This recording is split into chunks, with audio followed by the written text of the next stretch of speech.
Hey guys, welcome back.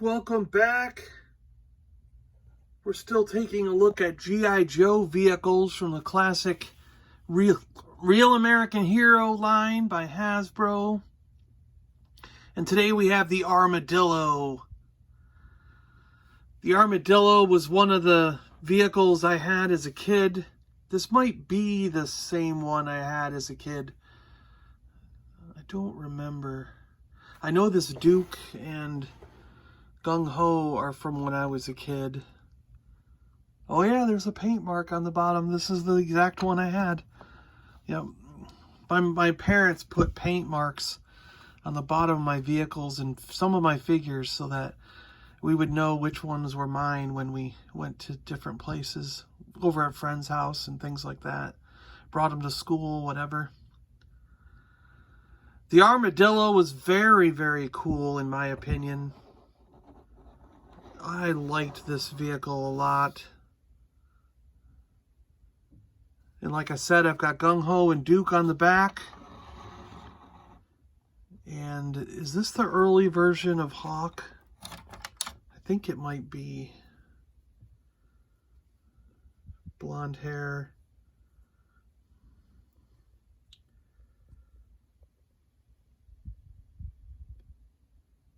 I think it might be. No. This is the second version, swivel arm version of Short Fuze. We got him right here. According to the Mark Bellomo book, Short Fuze had the black. So he's got to have a backpack and a visor and a little mortar weapon, which I only have the helmet. I don't have anything else for Short Fuze.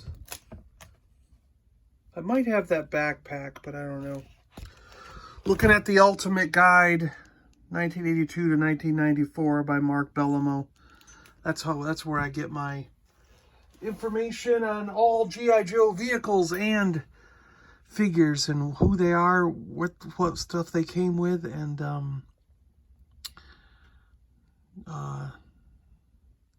yeah, that kind of thing. You know. The Armadillo, that's what we're supposed to be looking at. All right. Yeah, the Armadillo. So yeah, my mother painted a little blob on every vehicle that I owned. So mostly on G.I. Joe, but you will find this on some Star Wars items. So that way when we took them over to friends' houses or took them to school, we would know which ones are ours. The Armadillo has a little winch in the front, some detail. It doesn't actually work. The treads are, again, like a lot of vehicles, the treads are basically fake. They're there for show where there are wheels underneath so that it still rolls pretty good without getting hung up on the treads. It was only the big tanks like the Mauler and the Mobot tank that actually used the treads and moved and had rubber treads. The stickers were all on the sides here. Clearly I was better at putting it on the left side than I was at putting it on the right side, because I didn't put these on straight at all as a kid. There's a turret here, much like a lot of other G.I. Joe vehicles. Really smooth area for you to turn this turret through, and the 4 guns could go up and down depending on where you wanted to put them. One pilot could stand up in the vehicle. There's a sticker that goes in here to show off some display areas. And we got a roll cage bar in the back with 2 pegs for characters to stand on and essentially hang onto that bar. They couldn't really grip it, but you would, put their hand there to make it look like they are. So you could fit 3 characters on this, basically. Pretty cool. And this, if I remember right, came out just from turning it, yeah. So we used to shove extra things in the front down here, like weapons and things we were carrying. And then you would just slide this back on. And it's one of those turn clips, you know what I mean? So Once you turn it, it's stuck on there. But very, very cool. And I've got short fuse here driving it. This is my swivel arm short fuse. Like I said, he should have a visor, a clear visor, and a backpack. And then he came with a mortar weapon. But for right now, I mean, my short fuse is pretty good. Everything's really stiff on him. His helmet can come off. Really good blonde hair on this guy. He's a really nice looking figure. Really cool. And yeah, they just kind of stand up in the vehicle and you tuck their hands in and you've got them there driving the vehicle. And then, like I said, we have Duke driving it, or standing on the back. Duke had some binoculars here. He's got a submachine gun in green. Kind of fits to his arm. That's what's kind of cool about this gun. And Duke had a backpack.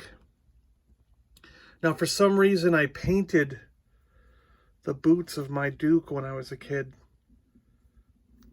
I don't know why I painted my boots, but I did. So we got to put this back on for Duke here.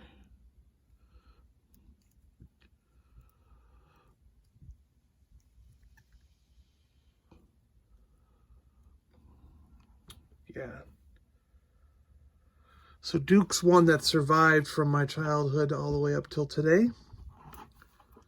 We'll put Duke back on the back here.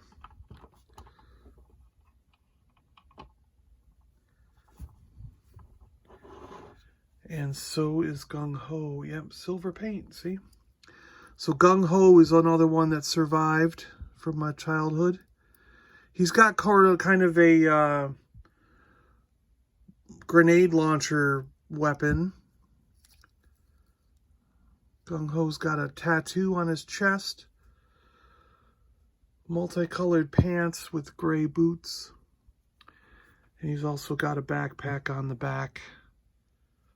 I think similar to like Air... what was his name? Not Airtight, I want to say... I don't remember his name. But a number of guys use both these backpacks. So there we go. Gung-ho's on it now. Cool, cool, cool. So yeah, there we go, guys. The Armadillo with short fuse driving, Duke and Gung-ho on the back. Hope you guys enjoyed taking a look at this one with me. I think it's a very cool vehicle. I've always loved the Armadillo. I want to get the other versions. There's a version with a missile platform on the thing, and then there's a version that's tan, I think, for the desert. There might be more than that too. I mean, this was a very versatile platform. They could just, you know, Hasbro could take this out and build a new unit where the guy goes with weapons on it and stick it right on there, and you've got a different vehicle. So it was very versatile for them, easy to modify, and quickly put out a different vehicle. So I think they did that a couple of times, you know. And repaints were always popular in the later years. All right, guys. I'm John. I'm out of here. And I'll talk to you guys in the next one. Yo, Joe! Dun, dun, dun, dun, dun, dun, dun, dun, dun, dun, dun, dun.